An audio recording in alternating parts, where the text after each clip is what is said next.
देखो कल हमने नेचुरल नंबर, होल नंबर और इंटीजर्स और रेशनल नंबर, ये सारे नंबर सीखे थे। हमारा जो कक्षा 8 का पाठ्यक्रम है उसमें हमें पढ़ने हैं रेशनल नंबर्स। क्या पढ़ने बेटे? Rational numbers. कल हमने रेशनल नंबर्स की आपको डेफिनेशन भी बताई थी। क्या डेफिनेशन बताई थी, क्या परिभाषा थी? ऐसे नंबर जिन्हें हम P/Q की फॉर्म में लिख सकते हो और Q नॉट इक्वल टू 0 हो, क्या कहलाते हैं? परिमेय संख्याएं कहलाती हैं या रेशनल नंबर कहलाते हैं। आप देख सकते हैं परिमेय संख्या की पहचान, ऐसी संख्याएं जो P/Q के रूप में लिखी हो, Q नॉट इक्वल टू 0 हो। लेकिन याद रखना P और Q क्या है बेटे? इंटीजर्स। क्या है P और Q? इंटीजर्स। एक बार फिर से हम याद कर लेते हैं, पेन ले लेते हैं एक बार।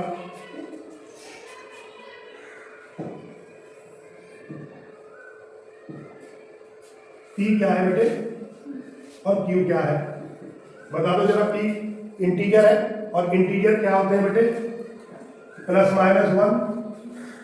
पहले ऐसे याद कर लेते हैं एक बार, सब में रख दो। 1 2 3 4 5, ये तो सारी क्या है बेटे? प्राकृतिक संख्याएं हैं, सब प्राकृतिक संख्याएं हैं। ऐसे ही Q में भी लिख दीजिए आप 4 5। लेकिन याद रखना इसमें P और Q क्या है? P और Q केवल 1 2 3 4 नहीं है, इसके साथ क्या है? Plus minus. प्लस वाले नंबर भी और माइनस वाले नंबर भी, प्लस वाले नंबर भी और माइनस वाले नंबर भी। इसके साथ हम 0 और लेते हैं। क्या लेते हैं? 0। क्या लेते हैं? P वाले लाइन में 0 ±1 ±2 ±3 और कहां तक चले जाएंगे? आगे तक चले जाएंगे। लेकिन Q जो शुरू होगा हमारा वो ±1 से शुरू होगा, ये ±2 से, ये ±3 से, ये ±4 से और ये ±5 आगे सो ऑन। अब इसमें से आप P की जगह कोई भी नंबर रख लीजिए। P वाली लाइन में से नंबर लिख लो और Q वाली लाइन में से नंबर लिख लीजिए। तो अब आप देखिए जरा, पहले नंबर को देखते हैं। 3/5, 3/5 लिखा बेटे। तो आप देखिए 3 यहाँ पे लिखा है ऊपर वाली लाइन में 3, प्लस का 3 है ना, भाई हमने लिख दिया। और 1/का निशान है, आपने बताया ना P/Q की, और Q क्या है इसमें? 5 है कहीं पे? हाँ बिल्कुल है भाई। तो ये हमारा नंबर क्या बन गया? क्या बन गया? रेशनल नंबर बन गया। बन गया रेशनल नंबर।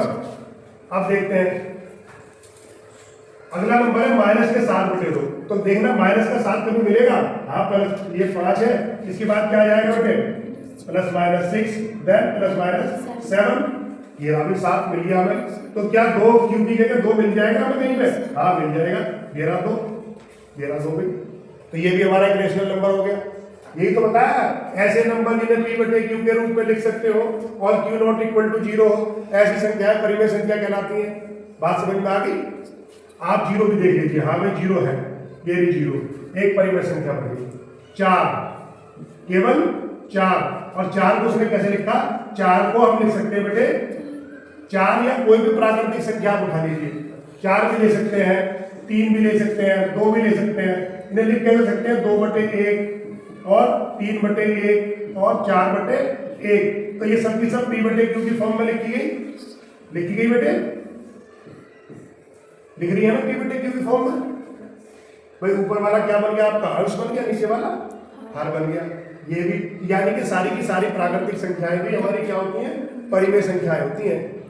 सारी की सारी प्राकृतिक संख्याएं भी हमारी परिमेय संख्याएं हैं, क्योंकि हम नीचे बंद से भाग करके हम आसानी से परिमेय संख्या बना सकते हैं। ठीक है, देखिए अब हम इसमें पढ़ना क्या क्या है। अगला पॉइंट है आपका कि किसी भी रेशनल नंबर को आप नंबर लाइन पर कैसे दिखाएंगे। ठीक है, एक दिन में हम एक पॉइंट खत्म करेंगे। तो आज हम सीखेंगे नंबर लाइन पर रेशनल नंबर को कैसे ड्रॉ करेंगे।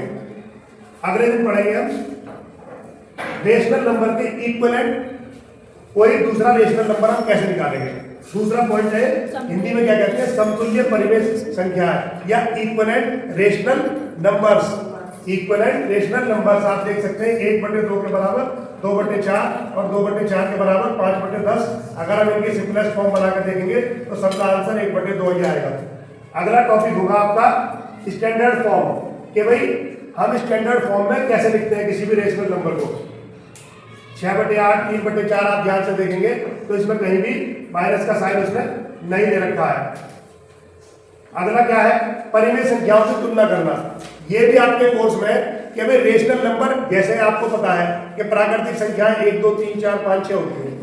आपको पता है 6 5 से बड़ा है, 7 6 से बड़ा है, तो वैसे ही आपको बतानी है। आपने भिन्न भी छोटी बड़ी पढ़ रखी है ना। इसी तरह से आपको बताना है कि भाई रेशनल नंबर कौन सा बड़ा है, कौन सा छोटा है। जैसे 3/5 इज ग्रेटर देन 2/5 दिखाई दे रहा बेटे। इसमें क्या दिखाई दे रहा है कि इसमें डिनोमिनेटर सेम है और जो हर बराबर है इसमें, लेकिन अंश का मान पहले का ज्यादा है, 3 है, दूसरे का कितना बेटे 2। तो इसलिए ये वाला जो आपका रेशनल नंबर है 3/5 वो बड़ा हो गया, ये छोटा हो गया। अगला हम करेंगे जोड़ घटाना गुणा भाग। रेशनल नंबर के साथ हम एक्सरसाइज करेंगे कि रेशनल नंबर को जोड़ते देखेंगे, रेशनल नंबर को घटा के देखेंगे, रेशनल नंबर को गुणा करके देखेंगे और रेशनल नंबर के साथ डिवाइड करके देखेंगे। ये भी आपके कोर्स में है। कुछ हमें क्या पढ़नी है? रेशनल नंबर की प्रॉपर्टीज पढ़नी है। रेशनल नंबर की प्रॉपर्टीज, ये सब आपकी क्लास में ही है, क्लास 8 का सब मटेरियल है। क्लोजर प्रॉपर्टी के भाई, क्लोजर प्रॉपर्टी का मतलब क्या है कि जैसे आपने जोड़ा, दो रेशनल नंबर को जोड़ा तो क्या हमें कोई रेशनल नंबर ही मिला? अगर रेशनल नंबर को आपने घटाया तो क्या हमें एक रेशनल नंबर ही मिला? अगर रेशनल नंबर दो रेशनल नंबर की मल्टीप्लाई करी तो क्या रेशनल नंबर ही मिला? इस तरह से प्रॉपर्टी हमें देखनी है। हमें सारी की सारी प्रॉपर्टीज 1 बाय 1 पढ़ेंगे। कुछ ये है इसमें ऋणात्मक संख्याओं के नियम कि किस तरह से हम जो नेगेटिव नंबर्स हैं उनकी मल्टीप्लाई करते हैं, और बाद में है आपकी वर्ड प्रॉब्लम्स। बाद में क्या है बेटे? रेशनल नंबर की वर्ड प्रॉब्लम्स। ठीक है, इसे हम अब जो हमारा नंबर है आप कौन से का है कि हम रेशनल नंबर को नंबर लाइन पे कैसे ड्रॉ करेंगे। रेशनल नंबर को नंबर लाइन पे कैसे ड्रॉ करेंगे?